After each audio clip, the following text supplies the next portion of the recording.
Hey, I'm traveling, so April has very graciously offered to step in for me to do today's show. And one of the dreams that she does on it shows where a person is being violated by a spirit.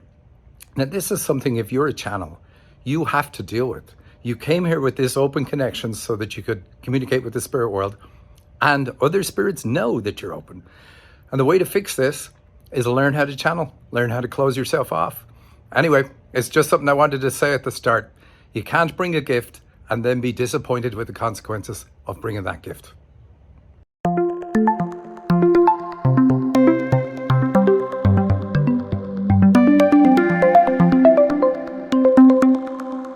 Hello, and welcome to the Dream Interpretation Podcast. I'm April Angel, filling in for Michael today. If you don't know me, I am a lead instructor at Ashling School. I run our healing courses, and I'll tell you a little bit more about that later. I also train and support the coaches in our flagship mentorship program. And recently, I was answering dreams that were emailed to the radio show, but there were just so many that I couldn't get through all of them. So now we have the lovely Nicole Harris also doing just that. And Michael will introduce you to her on next week's show. So look for that. And today I'm so pleased to get to host with Sandy. Thank you. Welcome, everybody. We're so excited you're here. I am excited to be working with April today. And guess what? We have the registration available for the Spiritual Dimension of Dreams in December. You want to talk a little bit about that, April? Absolutely. Yeah. We are going to be running another Spiritual Dimension of Dreams course this December on December 12th. It will run for 2 hours. And what that course does, it gives you the opportunity to send me your dreams. And as we look at your dreams, you're also learning how to identify the spiritual gifts in your dreams. So it's the whole course is about you learning how to identify your spiritual gifts. And then I'm looking at your dreams and telling you what spiritual gifts are showing up in your dreams in the class. So it's a really fun course. It's a really great opportunity. It's a $97 course. So it's a really great foot in for anyone that's been wanting to do a little something, but has been on the fence. It's like there's no holding back. Just come on in and do this one. And I get to look at your dreams. Yeah, and I'm excited about that. And then we've also got things set up for January, for the January 9th Dream Tracker's Guide, or the healing program, as I like to call it. You want to just explain a little bit about that too? Oh, yeah. So that's one that we were talking about a lot during the summit that we just finished. And it's a great course. In that course, you send in your dreams and we look at them to decipher what your biggest blocks are. And then you work and I work with you, and Randy works with you to help you to eliminate those blocks and do whatever healing needs to be done so that they're gone. And then you have access to your gifts or whatever energy that is wanting to come through, but is currently having a hard time due to whatever your dreams say is in the way. So that's a really great course. And it runs for, well, the class itself runs for 7 weeks, but the healing program lasts for as long as you need the healing. Like we stick with you until it's done. And there's 4 things that go along with this course too. So we're working with you on your dreams one-to-one. We have the class itself that runs for 7 weeks. We do regressions with you. So you get to have a regression before that assists you with the healing. And there's bonus healers and channeled readings that get included too. Yes, it's really, really exciting, all of the stuff that's coming up. And we got our flagship, the mentorship program, that starts on November 3rd. Yes, it's coming up really soon. Anyways, April, I'm ready to dive in. Are you ready to dive into some dreams? Absolutely. Yeah, I'm looking forward to it. So today we're going to cover about 4 dreams that one person sent into the radio show that I had the privilege to look at with them. So we went over these dreams, and I just thought that they were so cool that they deserved to have a little spot on the radio show. So the first one is called My Husband is a Trance Channel, and it was sent in by Marley. Alrighty. I dreamt that my husband was a trance channel. At least that's what I think he was doing. He would speak the messages he was receiving in a loud, booming voice. I was upstairs in our house and he was downstairs, and my son was asleep on the couch. I heard my husband start to channel, and I said to the woman with me, "Oh no, he's going to wake up our son." The woman tried to reassure me that my son would just sleep through it. I wasn't convinced. Sure enough, I heard my son's groggy voice talking to his dad and trying to figure out what was going on. My husband's voice was still loud and booming while my son was talking to him, but then it went back to normal. I couldn't make out what he was channeling. It was actually sounded like he was admonishing someone. I came downstairs to check on our son, and my husband was back to normal. That's a cool dream.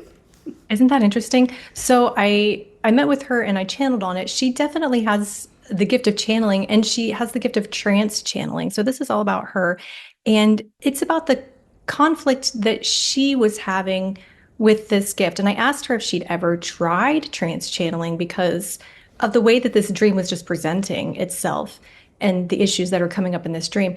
And she said that she had tried to do automatic writing before, and she used the language that is also used in this dream. She's like, I wasn't convinced that the messages that I was getting were the right ones. I would say one thing, and then the next thought that I would write down would be, that's not true, that's not right, that's not true. So it's like she was having this argument with herself, and she was kind of admonishing herself in the dream, or in her practice state, and we see it having it happen in the dream too. So that's really a reflection of what she was trying to do, and her dream is trying to let her know, like, no, you definitely have this gift. The husband is going to represent, and the son is going to represent her own thoughts and logic about it, and her confidence about whether she can actually do this. So the son being asleep isn't positive.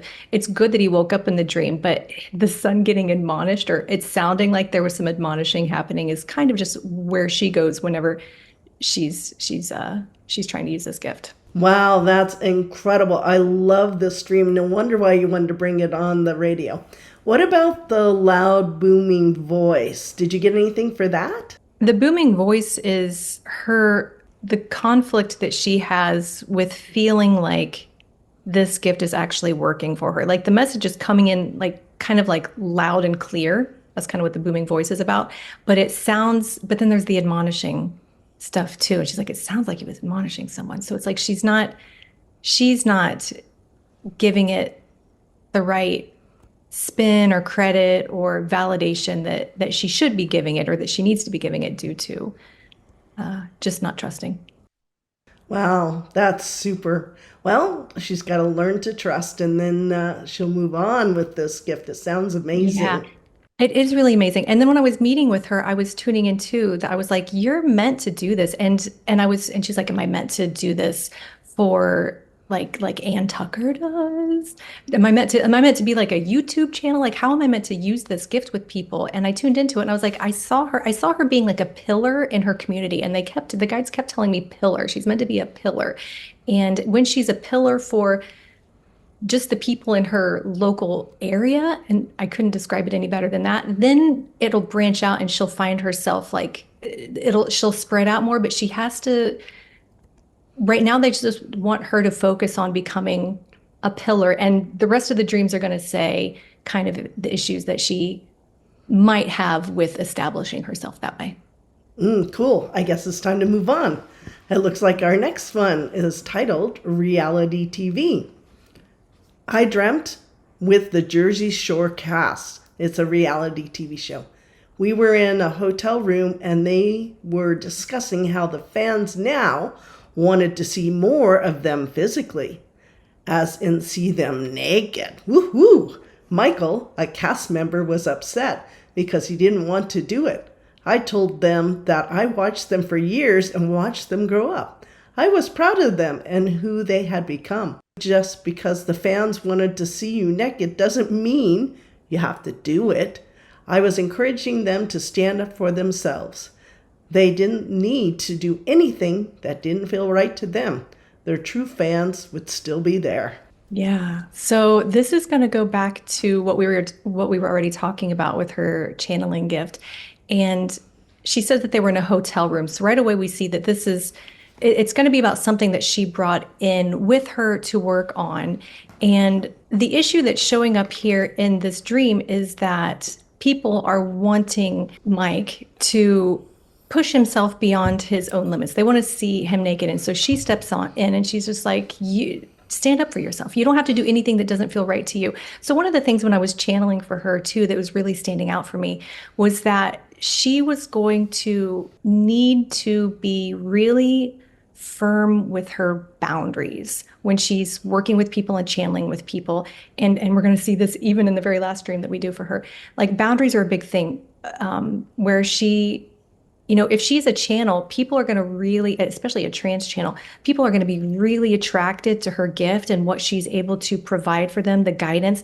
And I sense that the energy was going to be really hungry around her. And so when I say that she needs to be a pillar and she needs to be really, really firm with her boundaries, it's because she's going to have to be able to discern when to not do anything that doesn't feel right to her and not to let people push her beyond the limits that she has established for herself. But first she has to establish those limits. So that's the vein that this dream is taking, that she came in with this goal to stand up for herself and not do what doesn't feel right for her. And it's going to come in really handy when she starts using her gift, but she's got to work on this first before she can really step into that gift. Otherwise, people are just going to be eating her alive because they're going to be wanting so much from her and she's not going to have the fortitude or feel confident enough to say I'm not willing to do that. That's too much, or that's enough. I've helped you as much as I can help you. The rest is on you. Very good. I like the naked part of the dream. So anything that you want to add about being naked in a dream? Oh, absolutely. Yeah. This is about her being her real self. Like these are my gifts. This is what I do. This is what I have to offer. And everyone's going to love it. Everyone's going to love when she's really showing herself, they're going to be all about it. But again, don't give more than you're willing to give.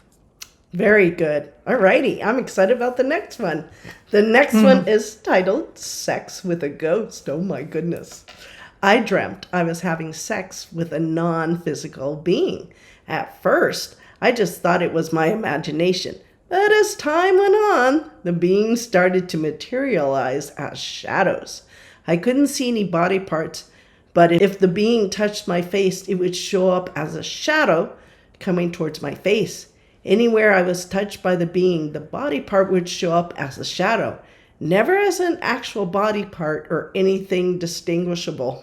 Wow, that's a cool dream. Isn't it interesting? Yeah. So this dream happened sometime after she had been on her own and she felt like she could feel something in the room. So having sex with a non-physical being is like her getting intimately in touch with an awareness that there's something else in the room that's not physical. And that happened for her in reality. So the unfortunate thing was that it didn't feel really positive. Like she was it was not a friendly entity. So, and it said something threatening to her and she was very unhappy with that. So, and also the way that it showed up for her, she saw it in the room as like a bunch of shadows in one area of the room.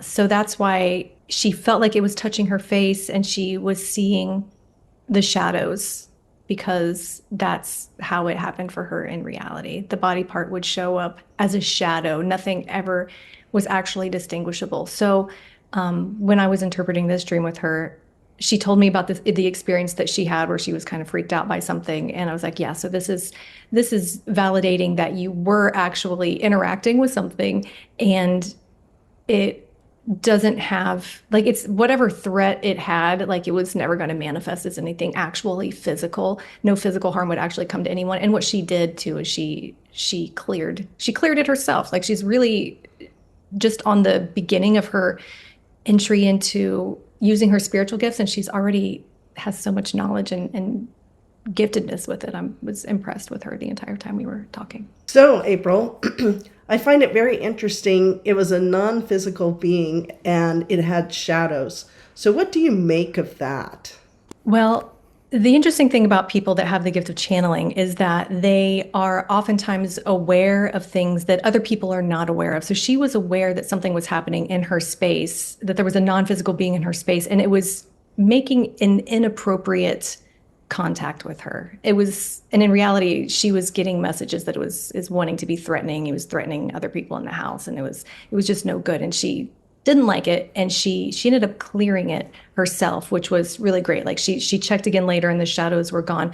But that's really what this is about. And people that are channels can unwillingly not welcome that kind of energy, but that, things will find them and they'll just be more aware of it because they are the channel that they are. So they can see it, they can sense it. And then when you can do that, you can clear it.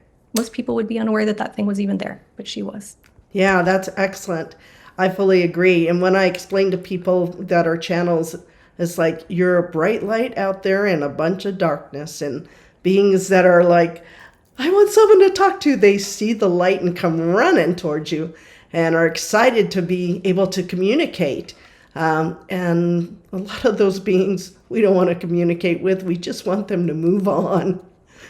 Yeah. Anyways, that was great. That was super that she was able to clear it, because that's usually a challenge for people. The fact she saw it and then was able to clear it. What an amazing gift. If you're ready, let's move on to the next dream. No right to power. Ooh, interesting title. I dreamt with my in-laws. My mother-in-law passed away 3 years ago. My father-in-law was looking at an apartment or a place to live. He was saying how he didn't need much, as in space, but the places were so expensive. He also mentioned that he didn't have a right to power on the weekends. Power as in electricity. So my husband and I asked, what if something happens to you on the weekends? My mother-in-law responded, well, I'll just roll him out so they can see, they being the people denying them electricity, the damage they caused. That is a crazy dream. Isn't that interesting? Yeah. So right away we see that there are apartments showing up. Well, that's the first thing that jumps out to me. So there's issues that she has with sharing herself fully and authentically. She keeps a part of herself to herself and she doesn't share it with people. And he's looking for a place to live, which is very interesting. So he's saying, I don't need much. Everything is so expensive. And he doesn't have a right to power on the weekends. So when I tuned in this, I was like, oh my gosh, is this another gift? Does she have the gift of hands-on healing? But the angle that I got with this dream was that it's literally about power, being empowered.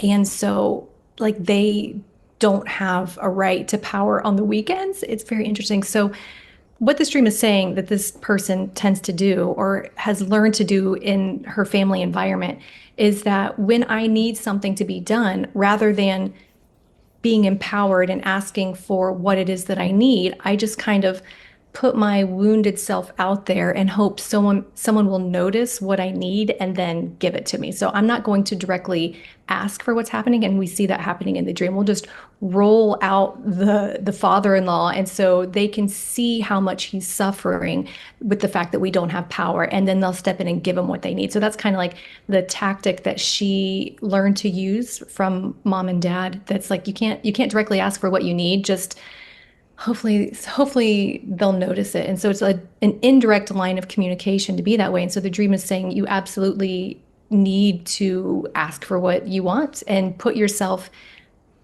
in power in that way. And so it totally goes back to everything else that we've already seen for her, where it's like you are meant to use these gifts and be a pillar in your community.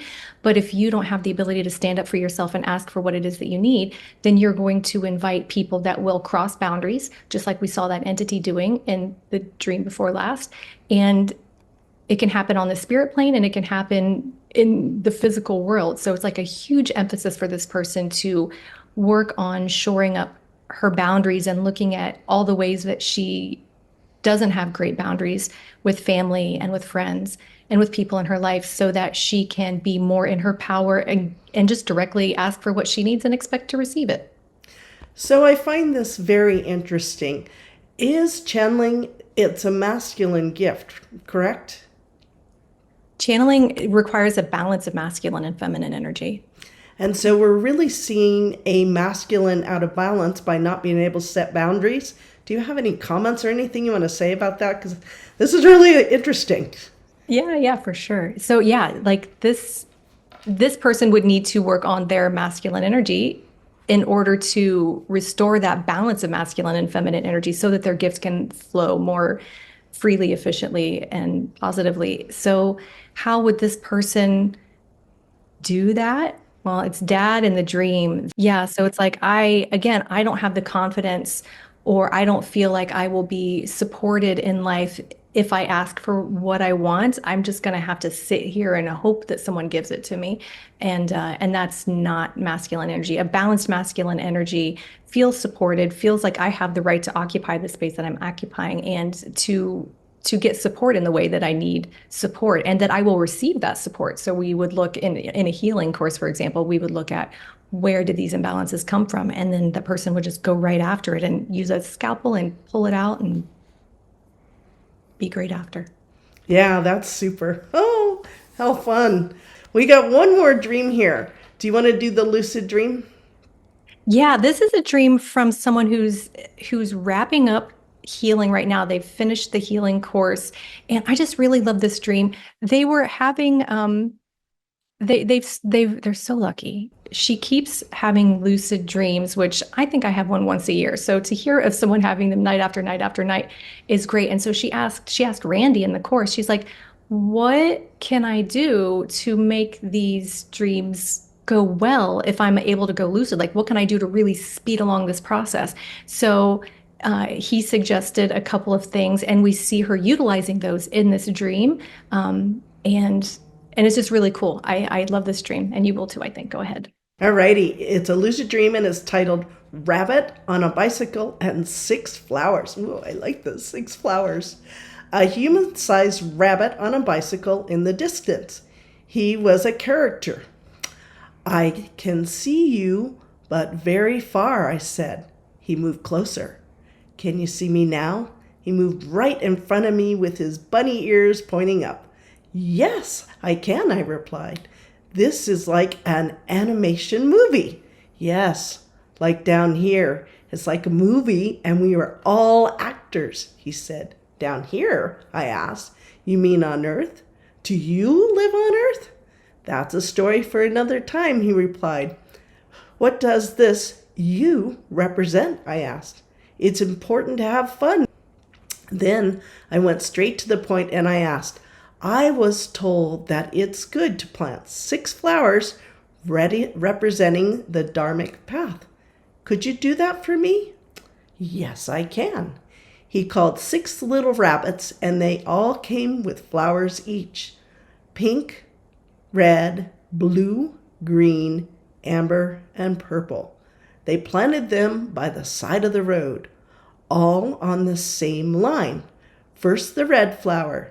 It was closed, but when the little rabbit planted it, it opened, and the same for the other flowers. Then I opened my eyes. That is so cool. Isn't that a great dream? Like, you couldn't ask for a better dream. So it's like she starts out, like, the reason that she sent me this, actually I went over it in class, was that she's like, was this actually a lucid dream? Am I like, I've got to be making it up at this point, but 100% this was a lucid dream, and she was actually interacting with the characters in the dream, and she was taking all the right steps. And I love this because I've seen, like, on other social media platforms where people are like, when you have a lucid dream, ask them what time it is, and you'll see that it's all a matrix and blah blah blah. I'm like, that's such a waste of time. Don't ask them what time it is, because they're all gonna be like, there's no time even in this dimension. But what she's doing in this dream is exactly what she needs to do. So she's it's so good. So the rabbit shows up. She's cutting ties with mom. So it's really good that this rabbit tells her that he represents joy and fun, because when we don't feel well received by mom at the start of life, it impacts how alive we feel in life and how much joy and fun we allow ourselves to embrace. Like, so that's coming back to her in this process of cutting the ties that bind. That's what this rabbit is representing for her. That's what it said. And then he says that we are all actors. It's like a movie and we're all actors. So I feel like there's a little bit of channeling here. There's a little nod to her channeling is going to be improving, because his ears are even pointing up, she says.